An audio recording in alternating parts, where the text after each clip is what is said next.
phenomena worldwide, as well as in our region and elsewhere, the pandemic fatigue. So, simply speaking, or simply defining it, the pandemic fatigue is defined as the demotivation to follow protective behaviors. Of course, there are other definitions, but this is the easiest one and one that really targets the fatigue that is experienced all over the world. So 9 months into the pandemic, with about 40 million confirmed cases and about more than 1 million deaths, the world is not yet safe. And the virus is still with us and will continue to be with us in the foreseeable future. So much uncertainty prevails about its end, when it is going to be, how it is going to be, what needs to be done, and can we as nations, can we as communities continue to do what we are doing, or are we going back to what is seen as our normal and not the new normal? So one thing is certain, though, that until an effective vaccine and an effective treatment or treatments are available, the public health measures, the preparedness, the readiness for strong response, protective actions, and community engagement and behaviors will remain to be essential for sustainability and for sustaining and containing the response to the virus. Gains achieved so far must be sustained in facing the continued threat of the virus transmission and never become cause for complacency. Rather, people are looking forward now for the end, but the reality is that we need to do more. With even more vigilance and energy reloaded, we need to revitalize our batteries again and to re-energize the sustainable response, not only on the community levels, and not only on the community upfront, but on all fronts for the response and for the sustainable, resilient response on the systems level, resources level, public health measures, communities, health workforce, to reduce the risk, protect people, and avoid the fatigue. So after this very brief introduction, allow me now to introduce our main speaker in this webinar, Dr. Rick Brennan. And Dr. Rick is the Regional Emergency Director for the WHO's Regional Office for the Eastern Mediterranean. He has extensive experience in health emergencies and humanitarian settings in over 35 countries across Africa, Asia, Middle East, and Eastern Europe.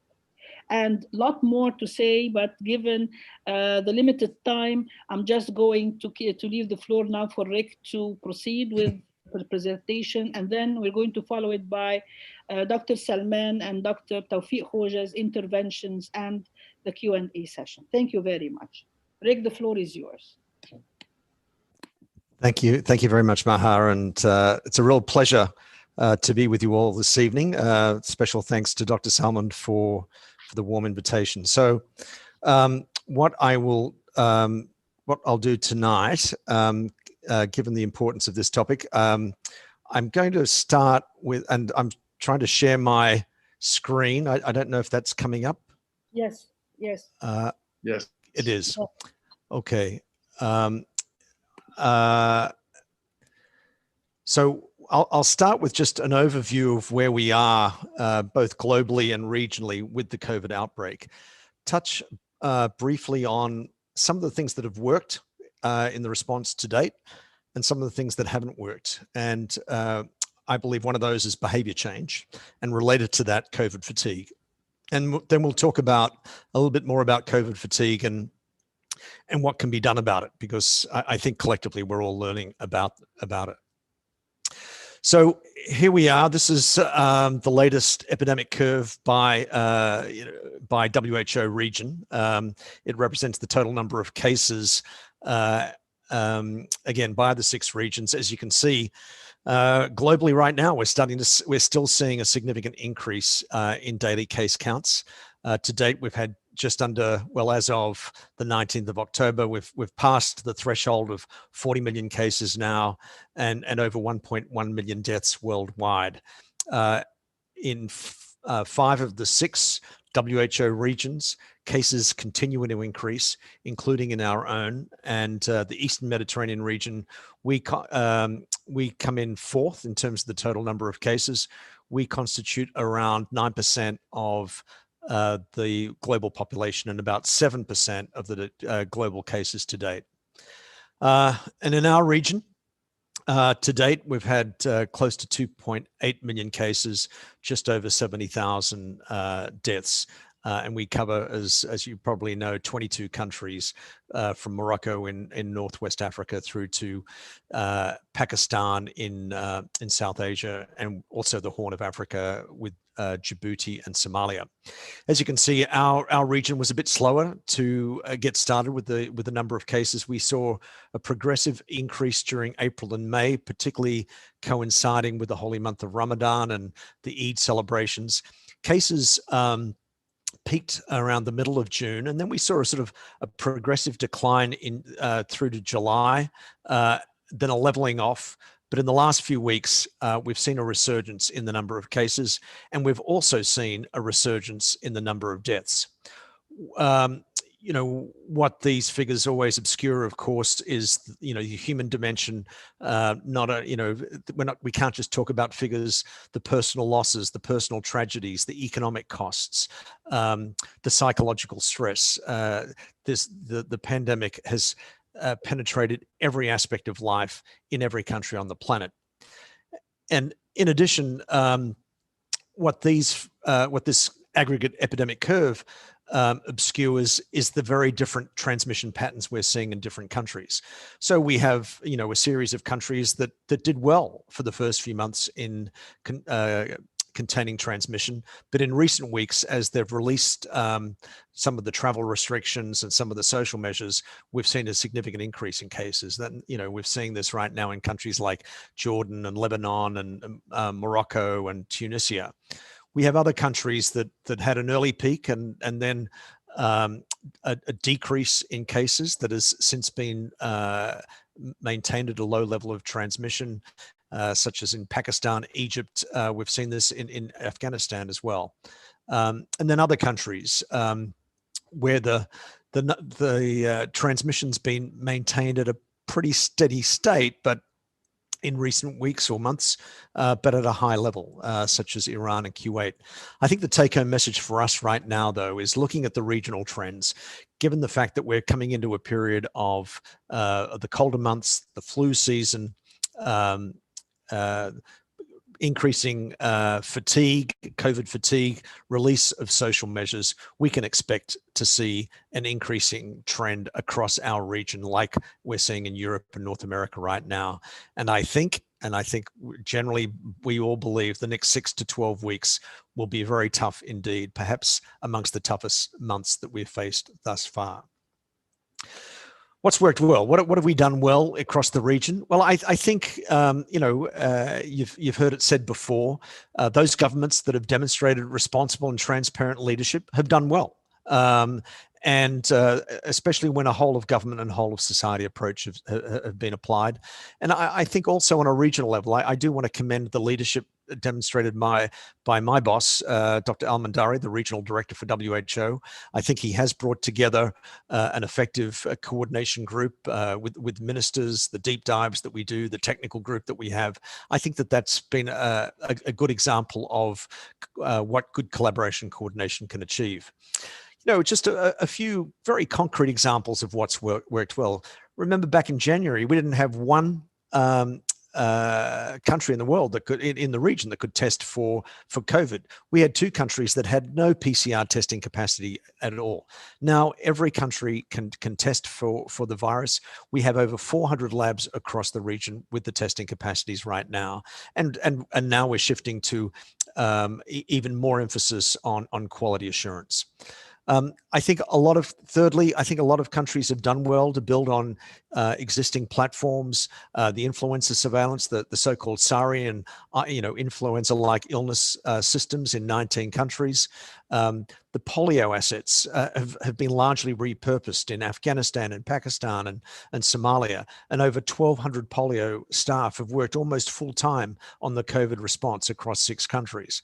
And the rapid response teams that we've worked with member states to build over recent years, in all 22 countries, they've been an important asset. Logistics support, you're all aware of the major market failures and the lack of access to essential supplies and equipment. But I think, again, WHO here stepped forward with WFP and UNICEF and developed this global supply chain mechanism. We have our logistics hub in Dubai, which has now shipped over 400 cargo planes full of equipment and supplies to 109 countries, constituting over 1,800 tons of supplies and equipment. We're not where we need to be on logistics support, but I think we're heading in the right direction. What's not working so well? Well, while we have scaled up the surveillance, the testing, the isolation, the contact tracing, the case management, the large focus of that has been really in the more urban environments. We still have to scale up all these interventions more at subnational level. Secondly, the social measures. People have got tired of the social measures, of the travel restrictions, the school closures, the closures of non-essential businesses, including restaurants and cafes.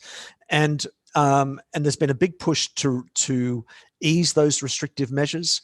Too often, the lifting of those measures has not been informed by public health evidence and data, and the decisions have been more politically motivated. So when they have been released in an unplanned way, in a way that's not informed by the public health evidence, we've seen sudden surges in cases.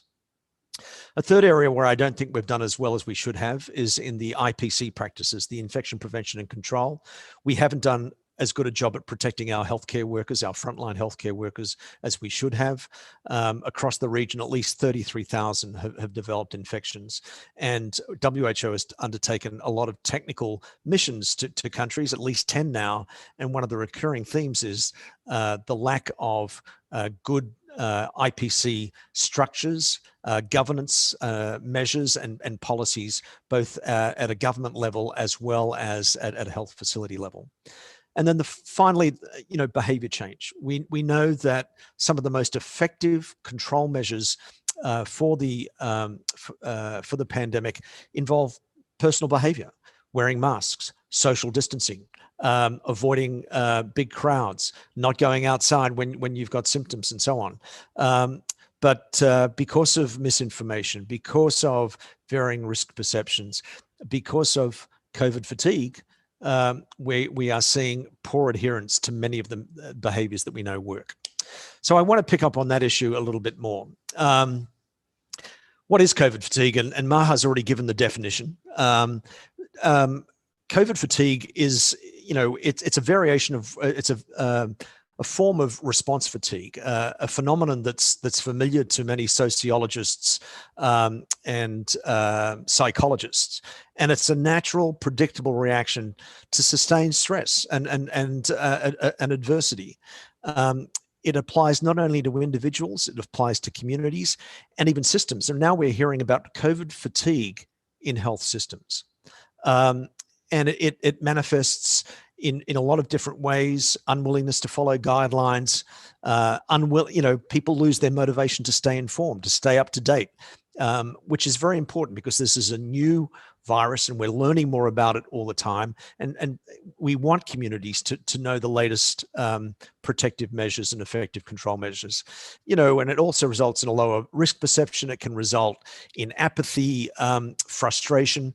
What we're seeing in Europe right now, my colleagues in Europe are very concerned that it's not only COVID fatigue, it's COVID frustration that is also manifesting as protests, outbreaks of violence.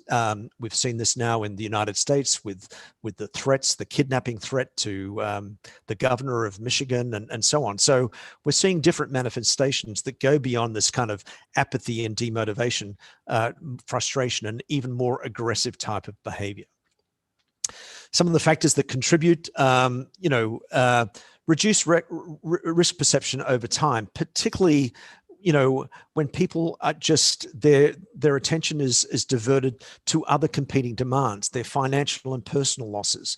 In a lot of countries in our region with huge humanitarian needs and relatively low COVID transmission, COVID is not perceived as their biggest risk. Repetition of basic messages without contextualizing it to the given communities, Again, poor leadership, poor leaders who aren't transparent, leaders who aren't expressing empathy for individuals in their communities. And this incredible infodemic, the overload of information that's come with the pandemic, and associated with that, the misinformation, the rumors, the stigmatization, all of these are contributing factors to COVID fatigue.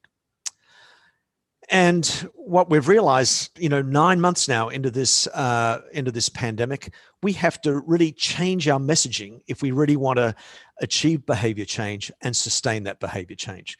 At the start of the pandemic, we were really focusing on short-term containment of the outbreak. We were targeting individuals, very basic messages: wash your hands. We weren't even telling to wear a mask very much at the start, but avoid gatherings and so on. There were usually a one-size-fits-all type of approach, national communications campaign, and those messaging campaigns really just targeted what to do to avoid getting COVID and what to do if you get sick. But we realize now that we've got to do a lot more. Living with COVID is going to be the new normal. So we need new sustained behavior change. We need to target not just individuals, but communities more broadly, so that they can be, to build their resilience and so that there's a sense of ownership and shared responsibility for control of the pandemic. And we can't just have a one size fits all. We've got to have targeted messages that are fit for purpose for different contexts and different communities. And we have to address not only the direct impact of illness and death that results from COVID. We've got to address all the other consequences, like the social losses, the economic losses, the losses to livelihoods. So what do we do? To date, many of you will be familiar with this epidemiological triad, which really defines about the balance of how an infectious disease can take hold, and it results when there's an imbalance between the host, that's us, the agent, that's the virus, and the environment. And most of our focus early in the pandemic, in terms of behavior change, has been around the agent. We've been focusing on, not around behavior change, but we've been focusing on measures to control the virus. We haven't been focusing sufficiently in the early months on the host, and that's us, that's the communities. We've got to really shift our focus to the communities. So what can we do? How can we get on top of this, very concerning and evolving and worsening phenomenon? We've got to understand people. We've got to get out there. We've got to collect information in various ways, and we've got to adapt our messages accordingly. We've got to engage people as partners in the solution. Community ownership, community engagement, bread and butter stuff when we're trying to get on top of a public health issue. We've got to allow people to live their lives while at the same time reducing risk. They've got to understand what risk is about and how they can minimize risk at their own individual and community level, so that they can live their lives as much as possible, their social life, their family life, their economic life. And then we've got to also acknowledge the hardships that people face. I mean, the dismissive nature of the way that some politicians have downplayed COVID and the consequences on communities. We've seen too much across the world, and we've got to address that. We've got to demonstrate that empathy that's so key. I mean, I was going to quickly, I'm conscious of time. I worked on a health system reconstruction project in Liberia where there was massive response fatigue. After 14 years of civil war, I ran the largest health system reconstruction project in the country, and every sector was trying to affect behavior change, whether it was the health sector, education sector, agricultural sector, and so on. You would drive down the main road in the capital city, and there would be 1,000 different posters targeting behavior change, asking people to do things: vaccinate your kid, wash your hands, don't abuse your wife, and so on and so on. Cook nutritious food. So there was, and every 5 minutes you would get an SMS from the phone company, again, encouraging behavior change. It was overwhelming, and people just got fed up with it. behavior change and communication was one of the 3 pillars of the project that I worked on. And the way that we addressed this huge challenge was to collect quantitative and qualitative data through CAP surveys, focus group discussions, key informant interviews. We limited the number of messages that we wanted to target around the health sector. And we really crafted our messages based on the data. And we pre-tested every different type of message and every different medium before we rolled it out. And then we monitored the effectiveness. We actually monitored the behavior change, and it was effective. We got people massively increasing to sleep under bed nets as one example. So this is the kind of approach, real life kind of experience that I think we need to consider as we take on the COVID fatigue. Again, some guiding principles: be transparent. We've said this before: be consistent, be predictable, be fair, as fair as possible in the application of the restrictions. Small businesses are suffering enormously. The informal working sector is suffering enormously. So we have to consider all, fairness as a guiding principle, and we have to coordinate amongst all the key stakeholders who are trying to engage communities so our messaging is consistent and we're not at cross purposes. I've talked about the importance of collecting data, the quantitative, the qualitative data, and the different tools methodologies by which you can collect that. We want to disaggregate that as much as possible by different at-risk groups, and then at the same time, identify positive motivations, positive deviants. Try to identify those early adopters, and so learn lessons from them so that they can be champions for the behavior change we are trying to achieve. Think locally, identify relevant entry points into the community. And sometimes we just don't do this right. I mean, youth are a huge entry point right now for us. They are, amongst the most important. Again, let me give you an experience from working on another outbreak, Ebola. In Sierra Leone, we had one district which was absolutely resistant to change. And we were approaching the wrong groups. At that time, they had secret societies. I got an anthropologist to come in and access those secret societies. We turned things around because we got the right entry point and the right at-risk group. In engaging those communities, again, coming up with creative ways and creative messaging to engage the members. Develop your guidance on living life while also reducing risk. Have those, create a range of nuanced and targeted messages, test those messages, partner with media and social media platforms, and avoid changing things too much. Try to be as consistent as possible and let people understand risk, live their lives while managing that risk on a personal and family and community level. Prepare safe options for major celebrations and observances. Early in the outbreak, one of the big drivers of disease transmission was mass gatherings, in particular religious events and pilgrimages. And I think a lot of religious authorities across the region recognized this early and suspended Friday prayers. I mean, we had the unprecedented suspension of Umrah and the massive downscaling of the Hajj, of course. The approach to managing the Hajj, I think, is a very, very good example of providing a safe option for these celebrations that people still want to participate in. We've got to understand those measures, those lockdown measures that people just can't tolerate over the longer term. And again, this is the closure of businesses. It's the closure of schools. It's the suspension of important cultural events. So as we try to let these events and elements of our lives come back, we have to do so in a way that calibrates the easing of those social restrictions against the public health evidence. We've got to have a phased approach, a targeted approach. I mentioned before, too often our decision to lift these measures is more political in nature than it is advised by good public health evidence. We can do it. we can ease these measures, but it has to be phased. It has to be evidence driven. It has to be targeted, and we have to be ready to reapply those measures, as appropriate if we see a change in disease transmission, an increase in disease transmission.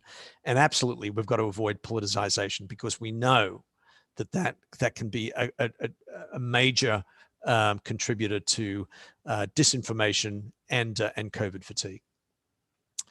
Make the recommended behaviors easy and inexpensive. Where possible. If masks are being expected to be worn in a given environment, provide them free if that's possible. Free hand sanitizers. Provide teleworking opportunities, and if possible, free access to the internet. In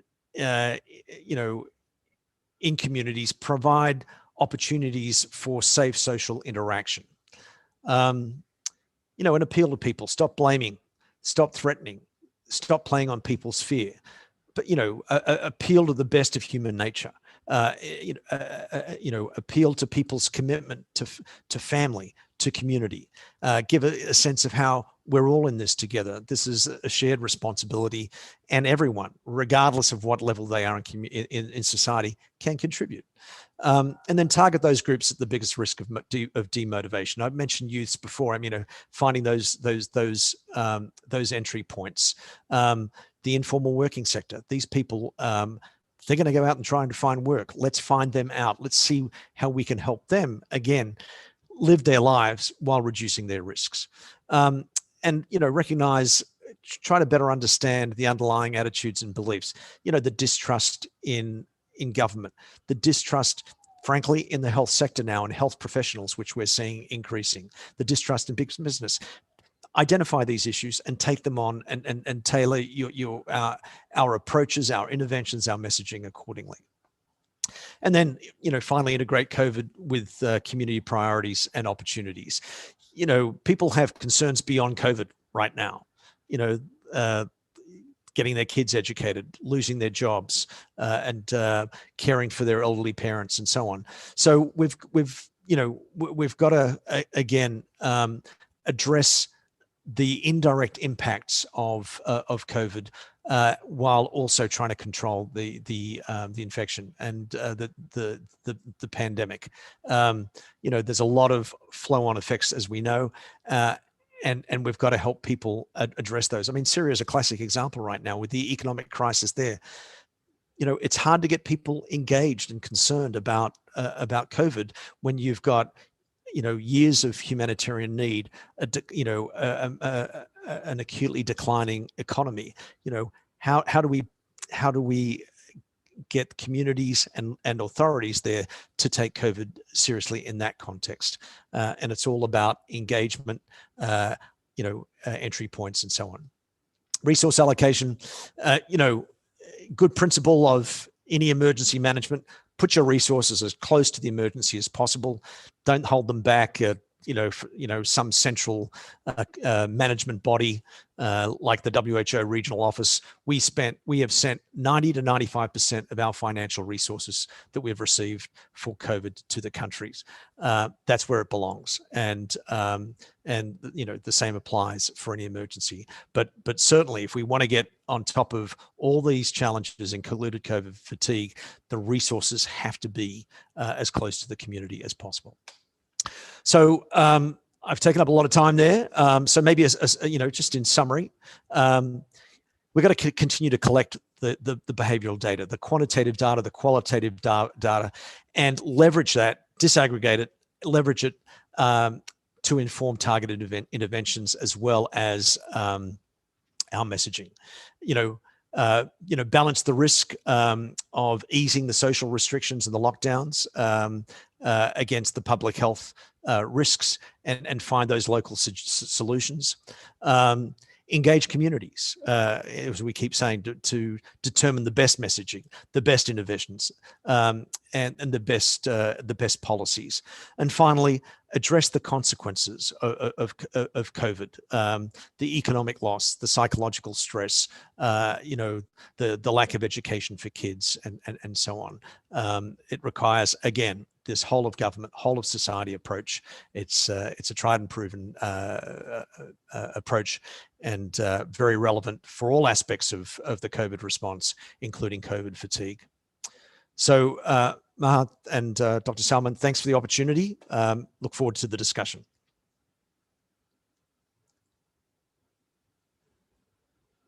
Thank you very much, Rick. I, for myself, extend my thanks. I really enjoyed every bit of this presentation, honestly, and it's really comprehensive with, with examples, field examples, with the situation which we are in at now, and a way of thinking or getting out of, like a cloudy situation. Maybe we can find our true north somewhere where we can move forward. So before I give the floor to Dr. Salman, I would like to support what you've said about the leadership and the collaboration and coordination that has been provided by the EMRO in the region, by the WHO and by the EMRO in the region. Just building the leadership in the region is really very important, together with the coordination, with the strategies, strategic thinking and directions. So I really would like to extend, and I think it's all how we feel about extending our thanks to the efforts that is being done on the regional level. So Dr. Salman, now the floor is yours. Thank you very much indeed, Dr. Maha. Thank you very much, Dr. Rick. Really fascinating. I'm so pleased you cover all the aspects which we are thinking about. And I think we have a lot of actually questions from colleagues, which some of it comments sent in advance to us on a personal level or through the network. But I think I just want to share with you, Dr. Rick and Dr. Maha, the magnitude of the fatigue around the world. And there were many, many studies. The most recent study across Europe showing that about 60% of the entire adult population, they felt enough is enough, In the United Kingdom, 9 out of 10 adults, they felt they got more than enough of COVID, and they don't tolerate even the people talking about COVID, to that extent. I think people are, as you said, Rick, while they are tired with misinformation, they are also tired with the disagreement between politicians. The best example is United States and Britain. I mean, let us use example of two countries. How the federal government, huge disagreement between federal government and actually the states. In United Kingdom, I mean, the Manchester case was a typical one, that while actually the central government, guided by their expert technical advisory group called SAGE, and yet the mayor of Manchester, by the way, he was an ex-minister of health in Labour government, saying, no, I'm not going to implement any of these. And this is really where the power of government came, which is just a few days later, after failed negotiation, the government imposed things on the local communities without their acceptance. And I think you remember the 4 principles which I set with colleagues from EMRO and that paper. One of the most important public health principles to unlock down in cities or even locking it is about public acceptance, not engagement. It's about acceptance. And the public now are not accepting a lot of things which we are suggesting. There's another study talking about, which I'm actually grateful to my colleagues who summarized some of these studies. Some of the studies are suggesting the inconsistencies from WHO at the beginning, and this is raised in many questions, by the way, my colleagues, knowing, Rick, that you are leading and you are the leading figures in our region, and we are very proud of you, that these sort of disagreement between various messages from WHO. People always remember the video, which is still circulating, of John Jabbour appearing that WHO advised not to wear a mask, you know? While at the same time, our regional director, with all love and respect, and we are proud of his leadership, you know, advising us to wear a mask, you know? That's one of the questions from colleagues. The other issue, which is some studies is talking about what is called living with COVID, you know, and this is just to move away from the fatigue. You did refer to that in one of your slides. And the concept of living with COVID is not clear, actually, you know, and this is of great worry to the public.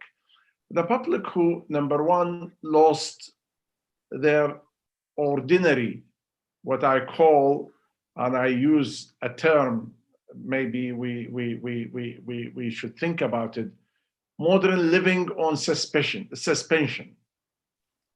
It's really our modern living and modern life is suspended now, you know. In many countries, I cannot dine with a friend indoor, but I can dine with a friend outdoor, you know.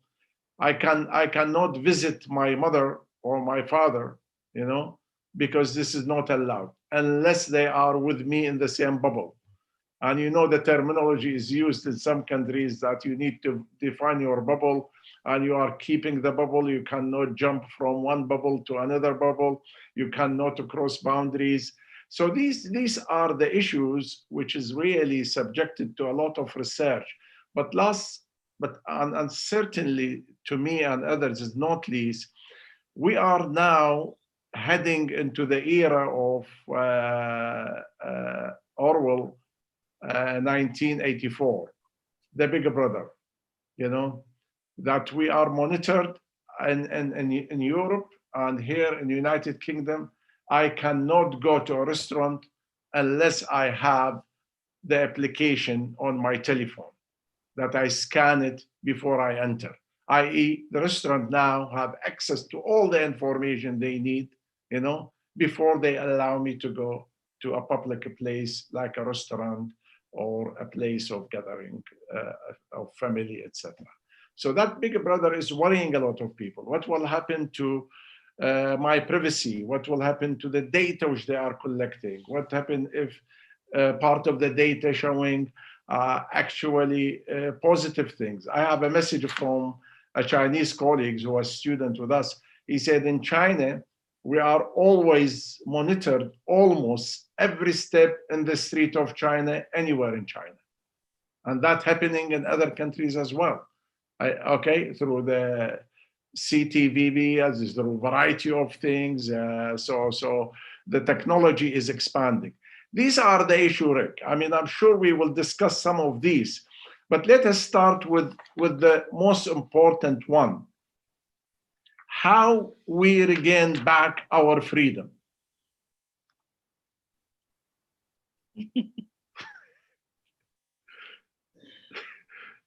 You are muted, Rick. You are muted. He's smiling, and this is Oh, wow. How long have we got? All the time. How do we get back our freedom? Well, I don't think, I think we've got to reconsider what freedom really means. And I think, you know, in the, I mean, some people want to frame it in the libertarian sense. You know, don't tell me what to do, leave me to live my life. I think that freedom also entails responsibilities. You know, to have someone respect your own freedom and your own rights. You've got to be able to respect their freedom and their rights. And so I do think that we need a collective mind shift, cultural shift. This is bigger than all of us.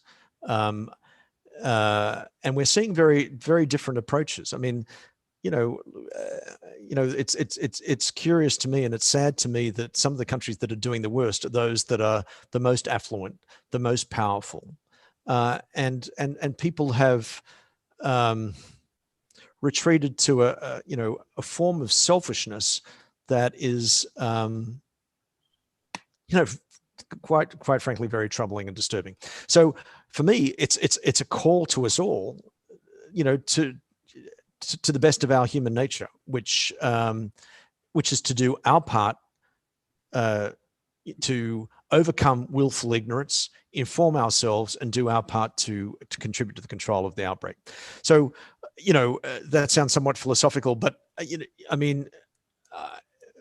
but it's all about individual behavior. It's back to the individual, and an individual who is generous-hearted and has a generous spirit and a community spirit and can think beyond themselves. That's what we're all called to be in the best of all spiritual traditions, and that's what we need right now to get on top of this outbreak. We need that kind of, we're in this together, we're all part of a bigger whole to move that forward, and we need leaders who can convey that kind of concept, because we're not going to get our freedoms back. We're not going to until we get on top of this outbreak, and we've got the tools. We've got a lot of the tools. We know the public health measures that work. We know the behaviors that work. We can have our targeted and phased social restrictions. Hopefully we'll have some vaccines and we've more therapeutics in the near future. We've got all the tools in our toolbox. What we need is better leadership and a change of heart at the individual level, I think. So I don't know if that helps, but that's fine. I'll come to Dr. Maha and get some comments on this from colleagues. Dr. Maha.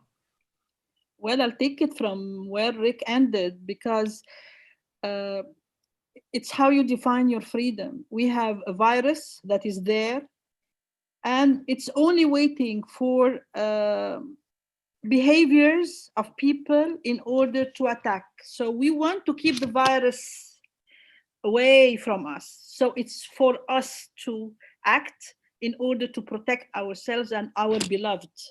This is our responsibility, because the virus, it doesn't have a mind to think. We have the minds to think. So we have to do it. And we know, as Rick mentioned, we know what really works. It's not that we're just inventing new things. We know what really works, but we have to go all through the whole thing and to do it all in order to be able to succeed, to reduce the risk, protect ourselves, our lives. Although we know of the many challenges that we are facing, many of the contextual challenges, many of the barriers to the implementation of things, but it's how we collectively come together in order to reach our freedom. And you know what I was thinking, Dr. Salman?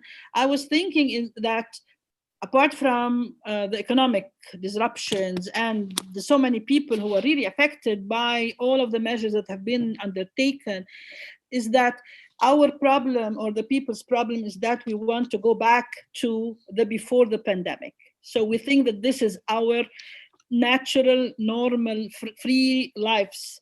So just change it. We have to change our mindsets. We can never go back to this stage unless we have the vaccine or the treatments, and it's going to take a longer time and a longer duration to have it for each and every one. So I mean, we always think that the vaccine is the golden, I don't know what. It's the golden thing that we look. Even when the vaccine is there, it's going to take some time until all of the susceptibles are really protected. So we have to think to change the way we view our lives, the lives of our communities, of our families, of our children, even of the youth. So we have to change. It's the cultural mindset of how we're thinking of our freedom. And I think our freedom is to be free and protected and to reduce our risk of exposure to the virus. This is the freedom that we should be looking for. So as much as the disruption is there, but we have to have this newer insight of how we take it forward. Thank you. I know that the excellent presentation by Rick actually generated a lot of questions because some of his suggestions are very radical. We will come and revisit that. But one of the things you said, we know how to work. How it works.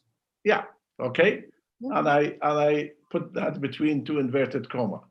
Professor Lubna Al-Ansari, the previous Assistant Director General of WHO, thanking you for the excellent topic. But she's referring to the point, which is very important point, that disagreement among scientists and researchers, actually creating some tension among the people. Who do I believe? Do I believe you, Maha? Or I believe somebody else who is saying, because you say, we know, and somebody saying, oh, there is no virus, there is no such infection. This is actually like pandemic flu. What's the difference between this virus and pandemic flu? Why this restriction?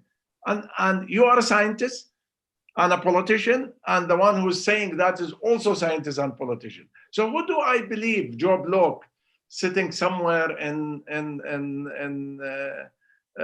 Middletown, Los Angeles, or London, or Cairo, or Sydney. Who do I believe? Rick.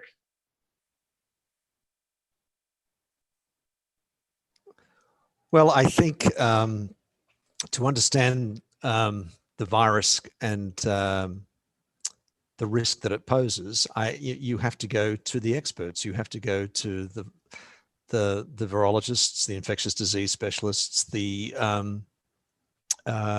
public health specialists. And this is a new virus. We're learning about it all the time. And some, as I think a couple of the questions have indicated, some of the recommendations early had to be changed. We understand the value of masks. We understand that asymptomatic transmission is significant. We understand now that some of those early travel restrictions were actually effective. And I think we have to be, we're not going to get it right all the time, and we haven't. You can't possibly in a pandemic. But again, it gets back to this point about being evidence-based, truthful, transparent, and communicating in a way that people understand. This is about managing risk, and it's when you're communicating about something as big and complex as a pandemic. For me, there's three streams of communication, if you like. There's crisis communication. It's what are our political leaders saying and how are they saying it? There's risk communication. It's the nuance of understanding risk that you really need the public health specialists to give you the details. And then there's the behavior change communication, where you package that understanding of risk in a way that's understandable and digestible to communities, to encourage them to adopt the appropriate behaviors. It's and they're all sort of variations on how we communicate with communities, but keeping people updated. And so in answer to your question on the issues of disease transmission, you have to go to the experts. And this is the problem that we get into when politicians don't like what the experts are telling them. So they'll go to someone who'll tell them what they want to hear. And we're seeing this right now in the United States, with a neuroradiologist being one of the main advisors to the president of the United States, quite frankly. But the public health specialists and the infectious disease specialists, the virologists, they're not the only ones we have to listen to. We also have to listen to other experts who represent sectors where there's been a negative impact. We have to listen to people from the economic sector, from the educational sector, and then we have to come together to come up with the joint solutions. So, as we were saying earlier, we can restore our lives as much as possible while managing the risks effectively. But we have, Eric, I'll come to this point, revisit it again before I ask Dr. Maha. The problem is, as you said, we know who are the experts, but yet we see some prominent people. You mentioned the White House, quite rightly, you know, but also in our region. I'll give you an example from Iraq, you know. I think as a citizen originally from there, I have a share of what can I say? I mean, a country with the highest number, as your graph was showing in the region, you know, and it is number 13 or 14 in the world league table, you know, yet the most popular person, guess who is? Is a surgeon. You know, he's appearing on the TV channels on a regular basis, a man who is actually suspended by the licensing authority, suspended by the Ministry of Health, yet he's the most popular physician in the country. You know, religious leaders or some community, etc., they open something like a hall for him to treat patients. The government, imagine the government of Iraq, incapable of stopping this man. So what can we do? You know, not only the rest of the population will get fatigued because somebody is saying to them, look, this is not the right person. Everyone's saying, no, he is the right person because he's telling me, don't wear a mask. The mask is dangerous. And he go into theories of explaining how the mask causing, lowering the level of oxygen in the body, and that will damage this and damage with that. It's illusion. You know, I listened to him only one video, and I couldn't believe this man, what he's talking about. But yet, he's the most popular person in the country. So how to deal with those people? Where is the power, you know, to protect the rest of the population from such crooks? Let me use the term with, and I apologize for the audience, for the participant for listening to this term, but he is a crook, you know.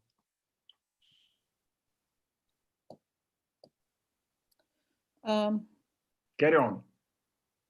Rick, do you want to continue, Rick? So you're muted. Anyway, I think our entry point, or not our entry point, that given the way the virus is really spreading everywhere, affecting everyone, lives that are risked, and the new evolving evidence every now and then, you know what I mean? So this is not a static. We've been, the virus is running, we've been running. Hopefully we are all running together to a certain point where we are really containing this virus, where we are really reducing the transmission and the risk of exposure to this virus. But the issue here is the trust. Whom do we trust? What is the scientific evidence? Where is the scientific people? And what are the different channels of communication?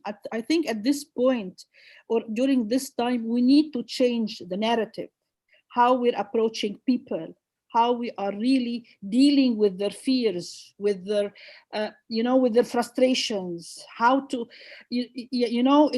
as Rick mentioned in the presentation, in the very beginning, it was on the top level communication, things that did not go down to, face down to the very local people, I mean. So it's changing the narrative now, and it's changing the way we are addressing the risk reduction, how we're communicating.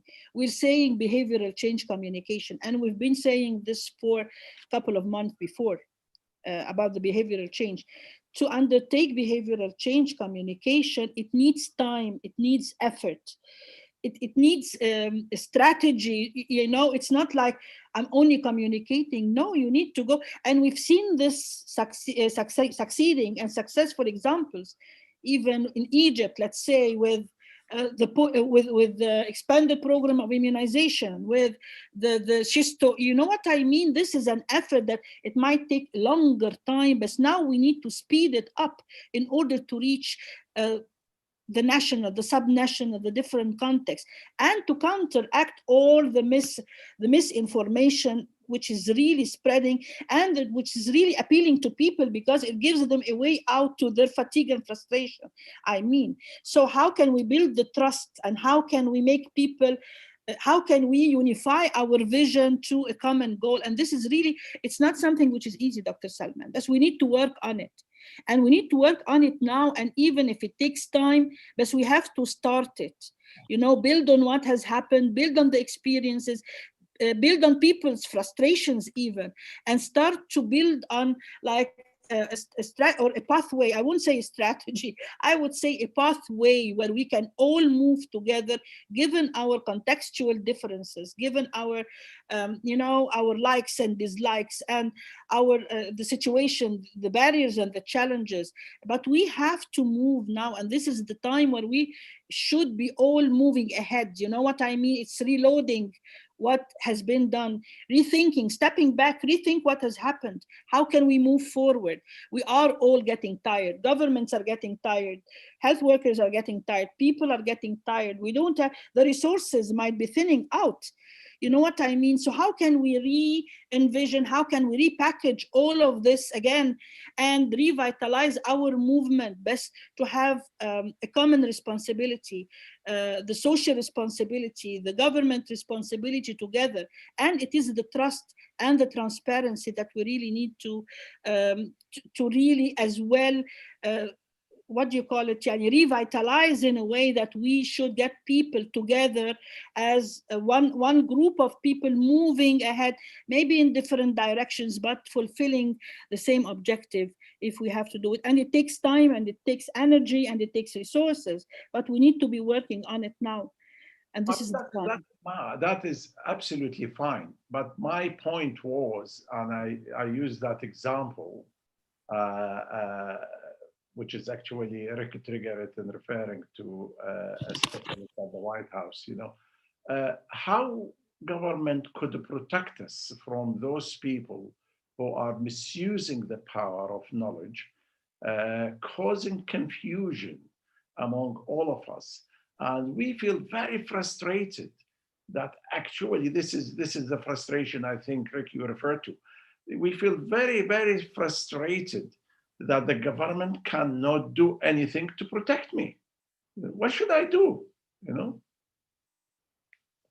Rick? Well, I think. Rick, can I say something? Why sure. doesn't Dr. Salman tell us what could be done? I think he's going to at the end. I think he's going to summarize. He will be able to. That's what we're all waiting for. Carry on.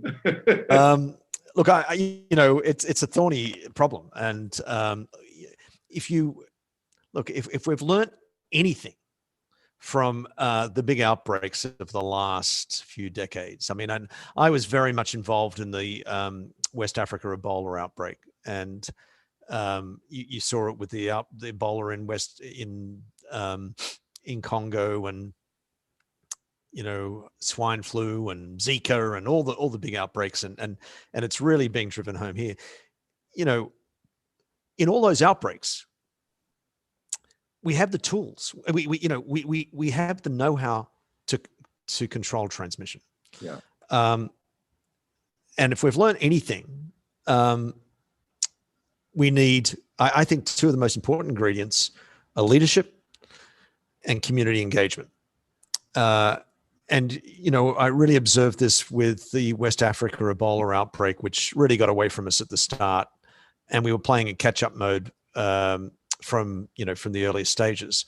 But it was when the government leadership, and I think particularly of Ellen Johnson Sirleaf from Liberia, stepping forward and owning it. And then I remember, the outbreak was absolutely rife in this urban slum called West Point in Monrovia. Yeah. And there was a Liberian national who was actually a professor at Harvard University.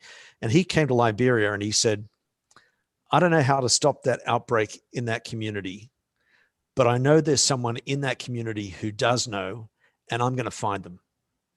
And, I thought it was a great example. And through building trust, through being truthful, transparent, evidence-based, communicating, finding the right entry points, bit by bit, we turned that outbreak around.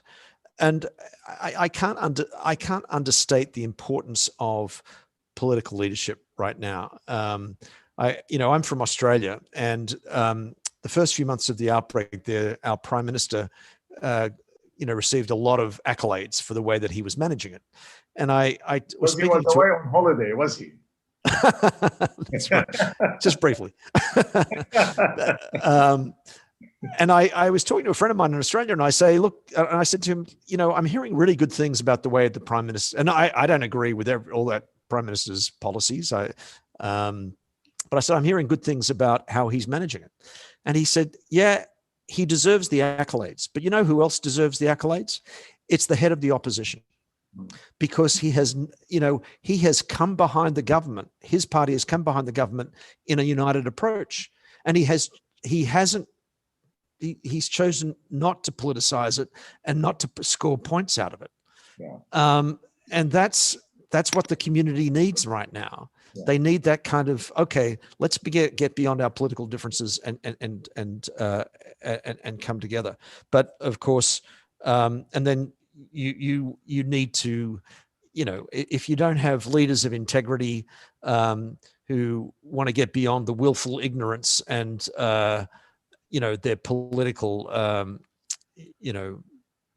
popularity at a time, we're in trouble. So I don't know. And in answer to your question, what do we do about people who intentionally spread misinformation? That's for each community to decide. There's legislation now. You see some of the social media companies, editing or alerting or stopping the information. In an age of rapidly evolving social media, we're still playing catch up, I think, on those issues. But and the balancing of the freedom of speech is, is difficult in that context. But where there is willful misinformation, I think government authorities do have a responsibility to step in. I think there has to be legislation and policies that really refer to the common good and the common welfare. I think honestly, some colleagues are suggesting that we may need COVID dictators. Well, I like this term. I don't know what does it mean in reality. But let me come to a question from Professor Nermeen Ahmed from the High Institute of Public Health in Alexandria. Nermeen, talking about actually, while we in public health know what is needed, simply that issue of freedom, because people valuing their freedom, they started thinking very, very carefully, and I'm not sure whether it's carefully or haphazardly, about herd immunity. And she believed that the solution is in passive behavioral change rather than active behavioral change. What do you think, Dr. Maha? I can't understand what is the active behavioral change rather than? No, passive behavioral change. Let people make the decision about themselves rather than force it on them. That the active behavioral change. The passive behavior change, I make a decision about my life, the precaution. So this is the liberal part. So this is the liberal part, which, yes, everybody is free to live their lives, but they are free to live their lives, but they don't have the freedom to affect others' lives. So in protecting their lives, they are protecting the lives of others. So it's not left to them, you know what I mean, to put on a mask or not to put it on. It's like it has to be done. Things have to be done because we are all in this together. So it's not like a personal decision, like I take the vaccine or I don't take the vaccine. It's different. Because this exposure, when you are exposed, when you get the virus, you easily transmit it, particularly to the vulnerable and to the risk groups. Particularly, we're saying this particularly for the youth. I mean, because they think in Homa they're not severely affected, although they are. So there is much complacency in the way they behave, and they are a means of transmission to the susceptible people and to the vulnerable groups. So I mean, here comes the role of the public health and the scientific basis and evidence. So it's about, and even the Director General, he was just explaining the issue of the herd immunity, and he said herd immunity is to protect people, but not to expose them to the virus. And this makes sense because we're talking a virus which is easily spread, it causes harms, it causes death, it affects vulnerable groups. So I mean, it needs to be looked at differently, particularly when we see the differences between this virus and how it's affecting people. Because I want to just mention one thing about the previous discussion about what needs to be done with, let's say, like the person you spoke about. And I think the solution here is the governance and the leadership. Where is the governance and where does it stand, and the leadership, the stewardship? How are we leading this situation? Whom are we looking to? I mean, it's not like we just keep this person, we just delete his video clips or on the YouTube or because people are going to think in how, you know, politicizing it, and you know what I mean? So it's the governance and the leadership and the communication. Again, the transparency and the trust, but we need a governing structure and leadership which is strong enough to lead the people to comply with the regulations, to comply with the needed processes, and to bring in the social accountability and the social responsibility part. So this is really the issue. This is again about collective responsibility and the social responsibility, which is very important point. And there is a question from a colleague, Dr. Hussam Khadoura. And he is really talking about how should we balance between individual and community responsibility. Rick?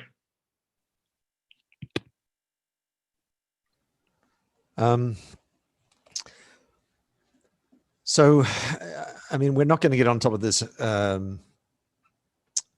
outbreak, this pandemic, unless individuals adopt certain behaviors. You know, I was talking to a friend the other day, and he said, I really don't understand why there's such an uproar around wearing masks and having requirements for people to wear masks. Governments tell people they have to drive on the right-hand side of the road. You know, we don't give people freedom to do everything they want. We have rules, and when something's directed to the common good and the common welfare, you know, you would hope that people would accept that. So, you know, I just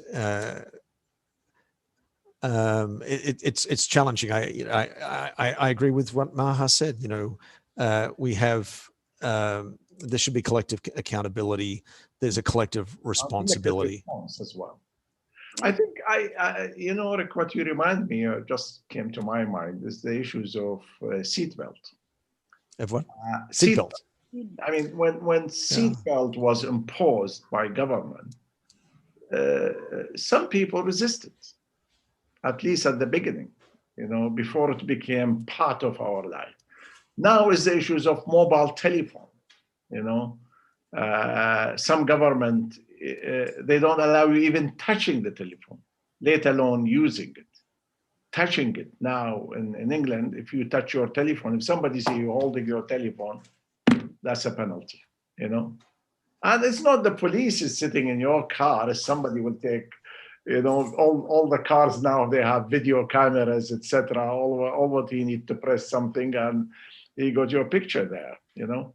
And the famous footballer actually finishing court by somebody sending his photo talking on his telephone.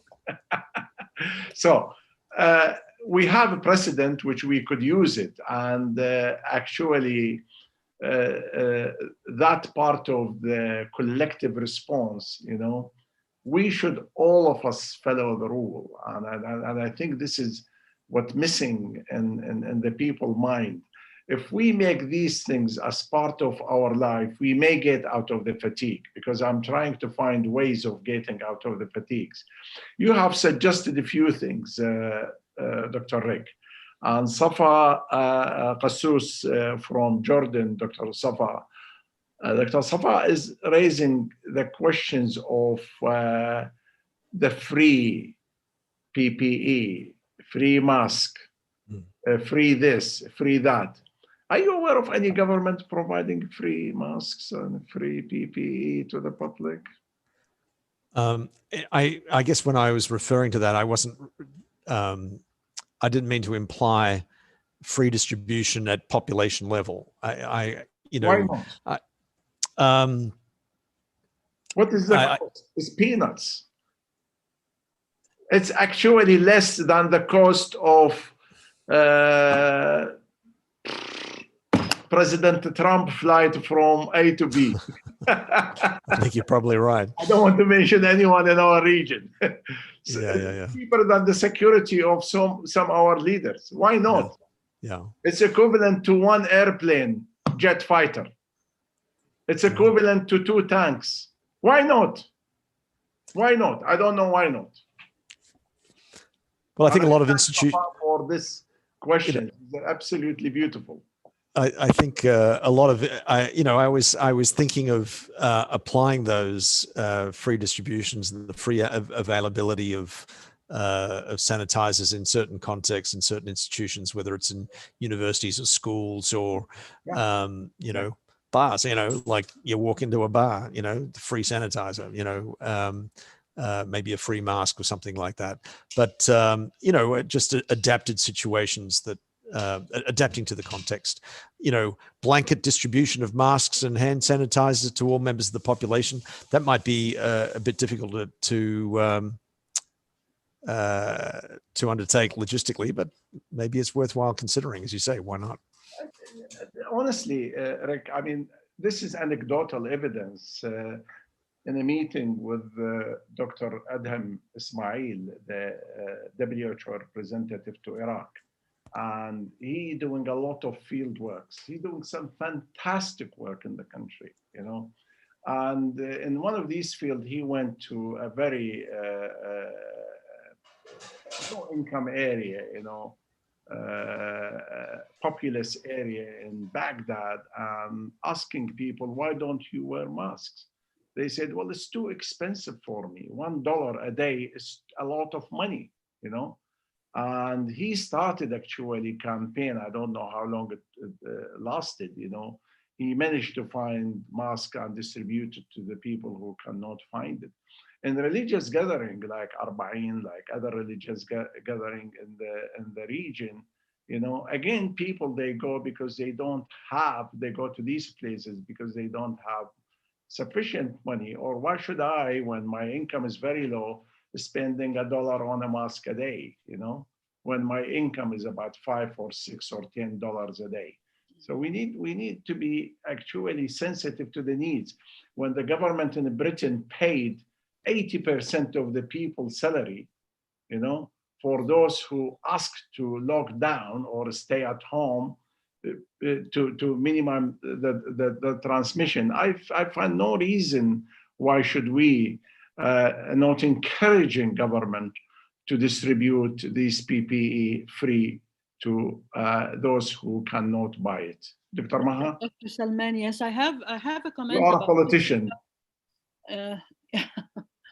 So I meant to say that there are different types of masks to be worn at different circumstances. So we have the cloth mask, And we have the medical mosque as well. So the closed mosque, you can keep it for days, I mean, so you don't have to distribute it daily, I mean, but it has its own precautions, like how you wash it, how. So I mean, there are different types of mosques that could be used. And as well, I think with the mass production, the costs and the prices are going to go down.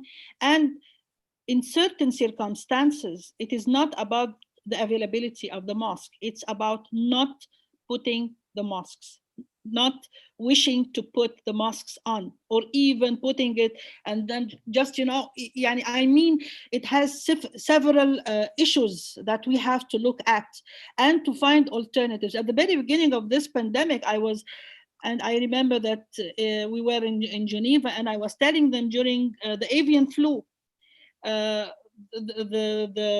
breeders, the chicken breeders, they were taught to put on like a scarf in a different way and to put it. I mean, we need to come out with different alternatives that people can use easily and can manage to be putting it on the regular basis. And I think that things are going to come up into the nearer future.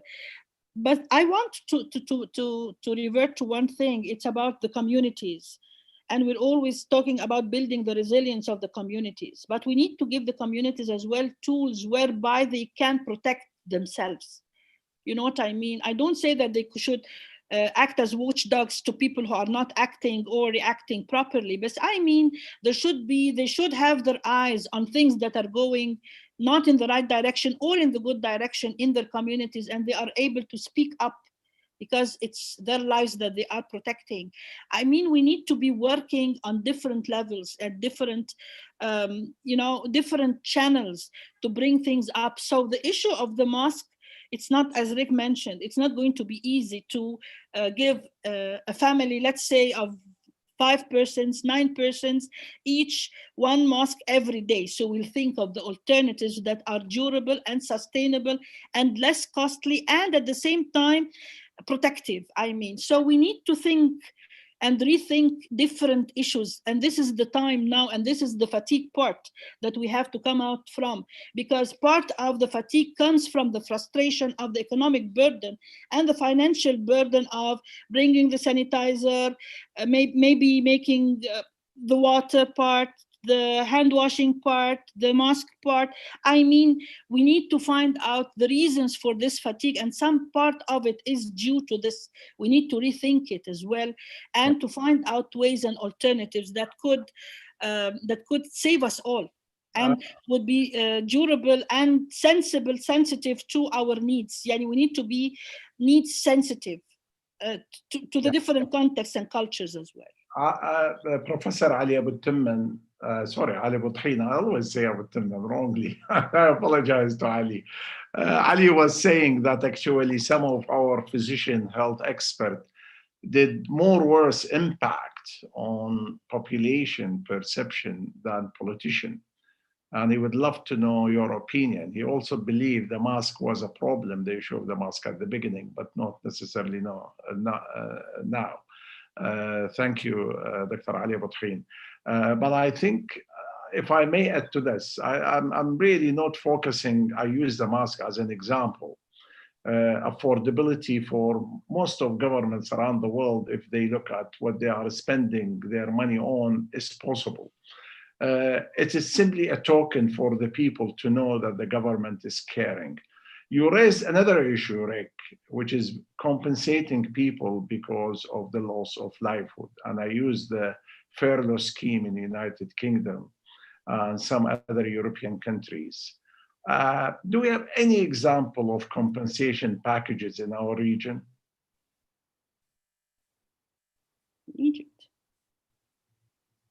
In Egypt. Rick, you're muted. Rick, you're muted. Yeah. I was saying I'm not aware of. So Maha's got the experience of Egypt. I'm not familiar. I must admit. But nothing reported to WHO that there is such a scheme to minimize the frustration of the people about the measures, because these measures could last for a year. Yeah. We don't know, to be honest with you. I think a lot of people talking about second wave. I think personally, and from the data you just showed us today, we are still in the first wave. You know, I think this is a surge from the first wave because we didn't reach to zero level except in 1 or 2 countries. But as a regional average, we are still in the first wave. Yeah. And the second wave may come later. So, Dr. Maha, you said Egypt paid for those out of work? Like for the laborers, the daily laborers, and there is a scheme for social compensation, yes, for them, and it has begun at the very early period of the outbreak. So, of compensation with the Ministry of Solidarity. So there was a system. It will be great to hear from colleagues about other countries in the region which actually instigated a system to compensate people for the loss of earning because of the lockdown of town and cities. Now I want to focus in terms of how to get out of this fatigue and be away from frustration.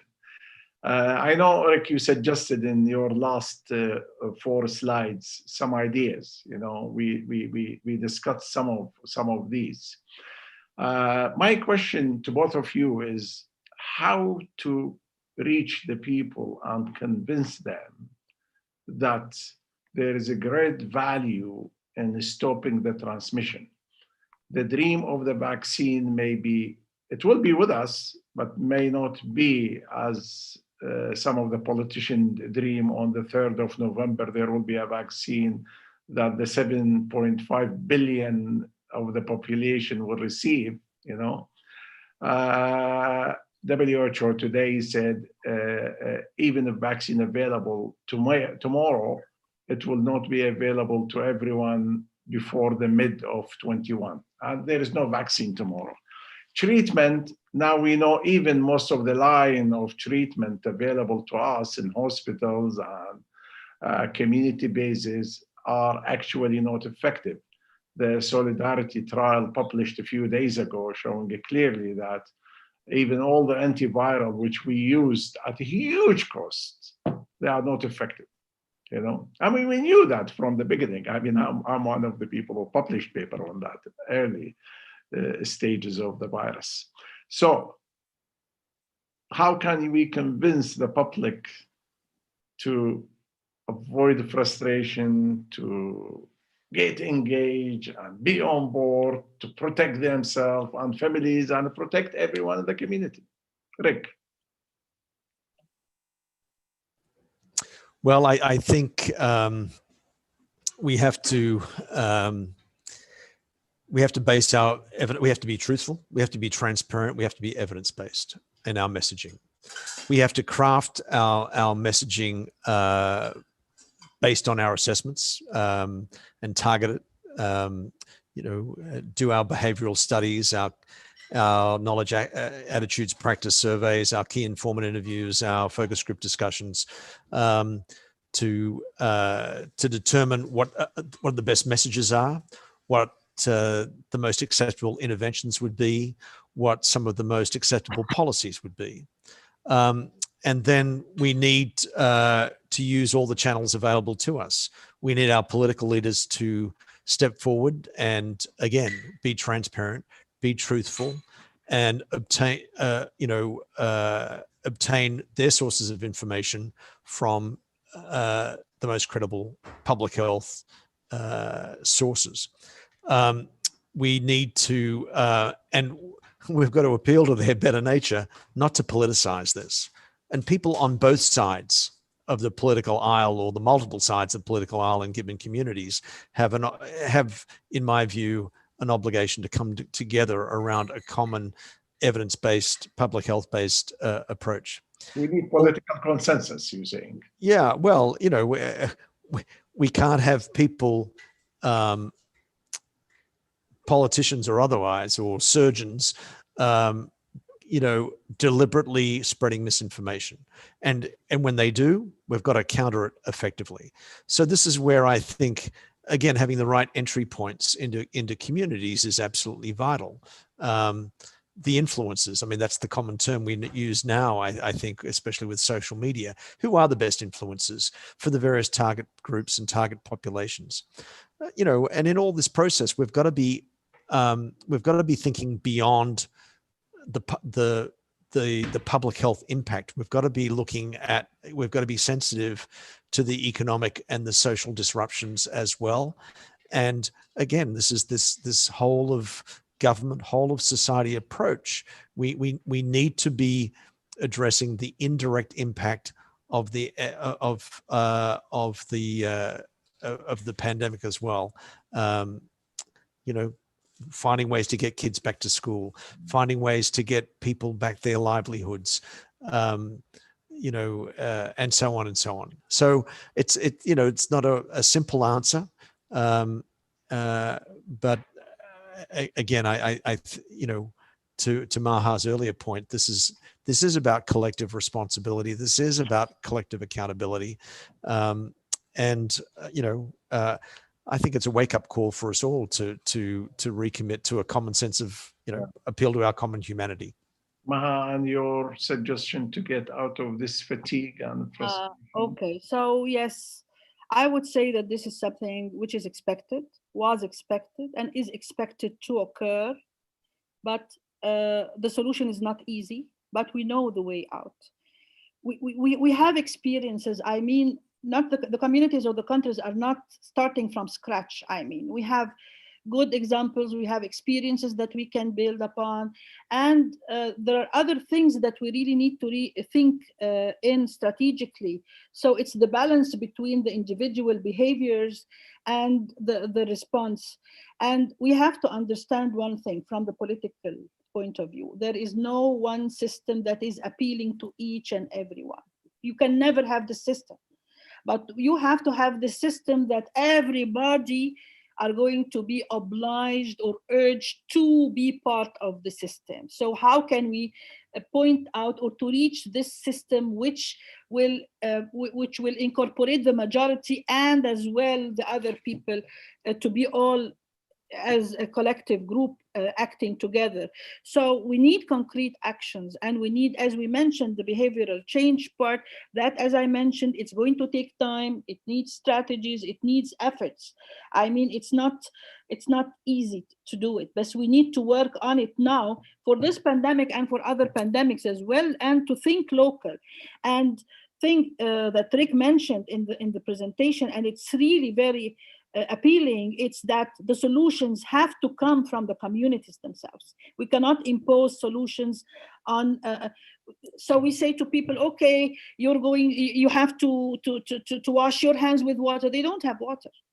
Yeah. So you have to keep the distance, but they can't keep the distance. I mean, the solutions has to come from the communities, and they have to own it. It's their ownership. So it has to come from there and to be contextualized, and as well, the influencers. Who are the influencers that we should depend on? We need to look at think local, think national, subnational, and safe options that is really doable for people. Doable. It has to be doable. And as I mentioned, a system has to be there. Everybody should be part of this system. I won't say whether they like it or not. So they have to be part of this system. But I think Rick mentioned that the solution within the community. He brought the example from Ebola. For somebody say, I don't have the solution, but I know one in the community who knows. Yeah, you're absolutely right. But the community need to know, and this is really an important issue, that there is no other solutions. You see, the problem is if we try to find other solutions and other methods to prevent the transmission, and these not tested, not existed at all, then what to do? I have comments from Dr. Zubaydah A'dami. She is a microbiologist from London. He said, please advise everyone to add vitamin D and zinc to protect them from COVID. You know, Dr. Zubaydah, we will dedicate, actually, it is in our plan, and colleagues already approached. There will be 2 nutritionists talking about nutrition during pandemics, not necessarily COVID, because pandemics tend to be an important point to people, especially those locked down and overeating, etc. So there are many alcohol, and there will be session on actually addiction during COVID. So these are a quick announcement. We have 1 minute to go. I think we didn't reach to a concrete solution, but I think, Rick and Maha, to me, that our vocabulary should be different. You know, honestly, we should avoid using jargons the public have great difficulty to absorb and understand. And I think I always refer to that our communication skills need to be simplified. We need to be better in reaching the people. Thank you very much indeed. I'm really grateful to Your Excellency, Dr. Maha Rabbat. I'm really more than grateful for chairing and for your significant contribution to my dear friend and colleagues, Rick, Dr. Rick. Thank you very much, Rick Brennan, and I'm really, really grateful to you. Thank you. You are a star in our region, and we are more than grateful to your contribution. Thank you, Rick. Thank everyone, and next week we will meet. I'm sure we will announce the topic shortly. Thank you very much indeed. Great pleasure. Thank you very much. Thank you. Have a good evening. Bye-bye. Bye-bye. Bye-bye. Bye.